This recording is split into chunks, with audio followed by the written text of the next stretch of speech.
purposely invite the rock and roll element into our community? Well, what's wrong with a little entertainment? Entertainment is fine, but this... we have lots of big acts that come through here. Ice Capades, Tiny Toons, Kenny G. Kenny G. Dr. Bones, Dr. Bones, Dr. Bones.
Good evening, this is Dr. Bones Live, and today my guest is Lie Craze, just out of Germany. Welcome to the show.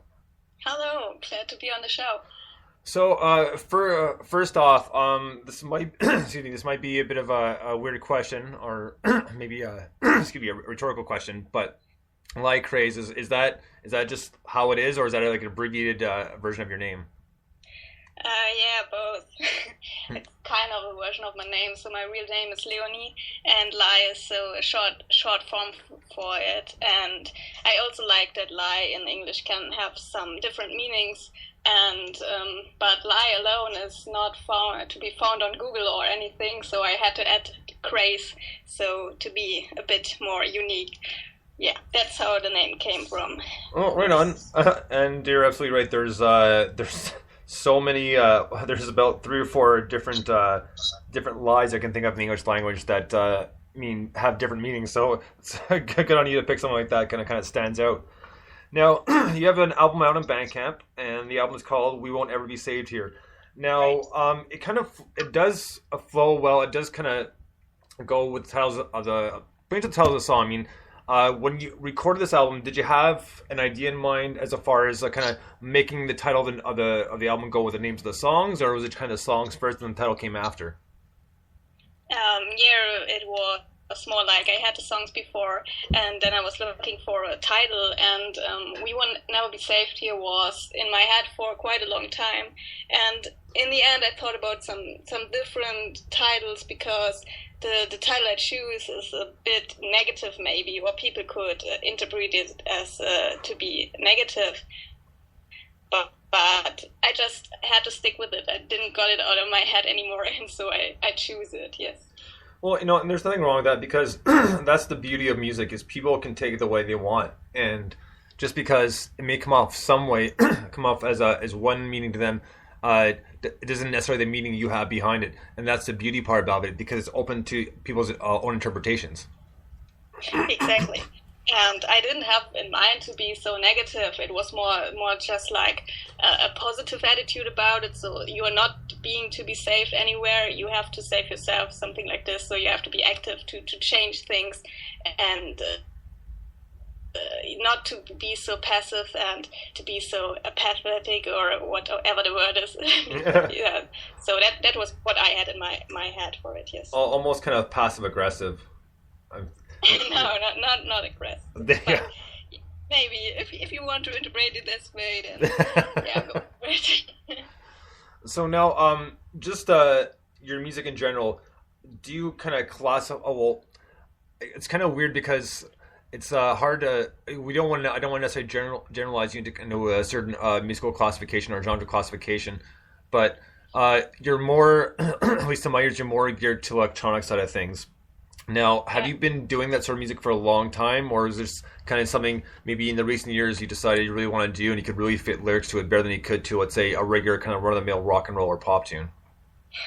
Yeah, well, in fact, I started with when I really started making music, I started playing the violin, so playing classical tunes, but I was a kid back then. So then with 14, I started to play in a punk rock band, and I also listened to a lot of punk rock and hardcore, post-hardcore at this time. I just came into electronic music, I think, at the age of 17 or 18, and that was when I started Lie Craze and doing electronic music on my own. I just figured out without a band, it's really, when you're alone, it's really easy to do electronic music, or it's just because you can do everything on your own, more or less. And yeah, that's how it came to electronic music. And you're right, because you can kind of set your own time frame, and there's no rush or pressure. No, the only pressure is kind of on yourself, as opposed to other people trying to help you kind of create this certain sound that you want to make. Yeah, exactly. So for my first album, I was really doing everything on my own, and I did the beats on my own. I mean, if you have a band, you always need to have a drummer, and it's really hard to find good drummers. At least that wasn't what I experienced. And so I did beats on my own, and I did the music, everything on my own, so I played it after another. And now for this album, I worked together with with Bombovsky, and he did a lot of stuff on this album, a lot of beats, because I'm not so good at making beats. Yeah, but now with electronic music, it's cool because you can change the music, or you can send it via the internet, and so you don't have to rehearse as a band somewhere to make a song, so you can make it more alone in your dark chamber or something like that. You know what? I'm glad you brought up Bombovsky, because I was just about to ask about that, because he's pretty much in every single song. Now, did you kind of like hand pick him out, or was he a friend? They kind of just asked him, you knew he did this sort of stuff well, you just kind of asked him, can you help me out, or how'd that come about? Yeah, that's kind of a fun story. So I was on MySpace back then, when MySpace was still alive.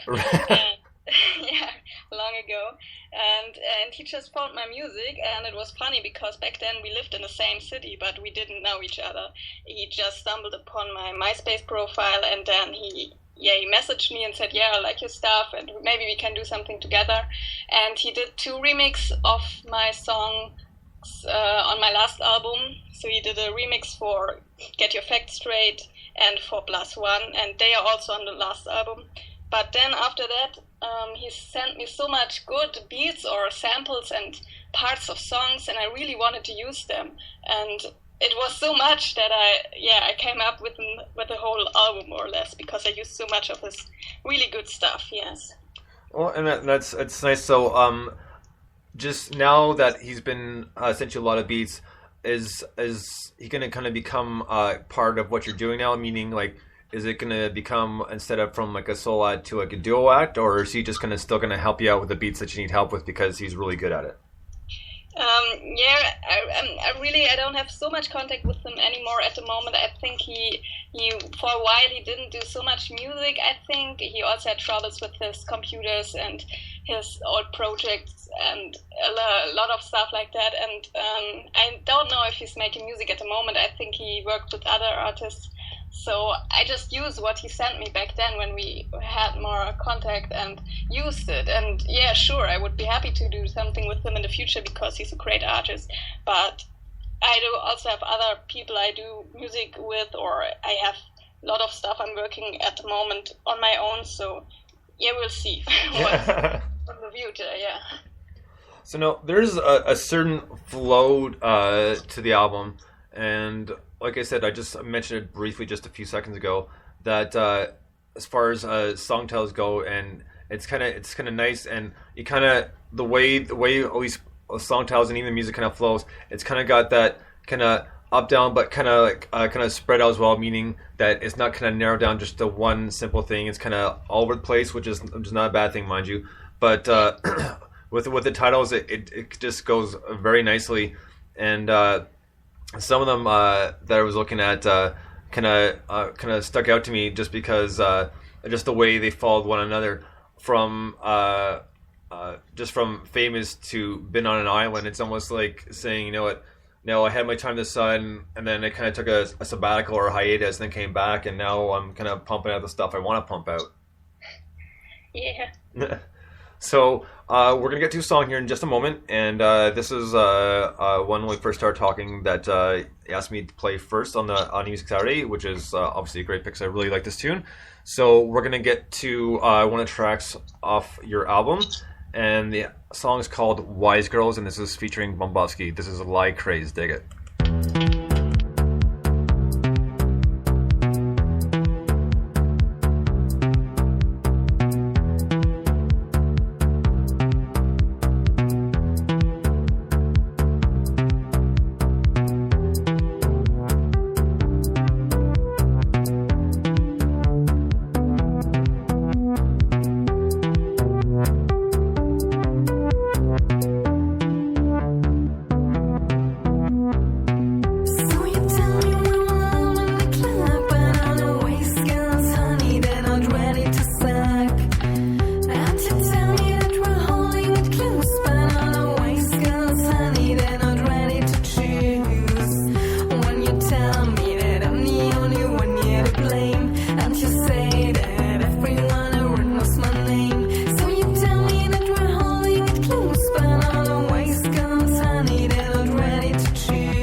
All right, that was Lie Craze with Wise Girls featuring Bombosky. Now, this one, I really like your voice. I mean, it's unique, and I just haven't heard too many vocalists sounding like you, and I think partially due to the fact that you're bilingual, maybe multilingual, meaning like obviously you speak German and you speak English as well, and it's always kind of cool to hear someone singing in a different language other than their own, because it gives that unique twist to it.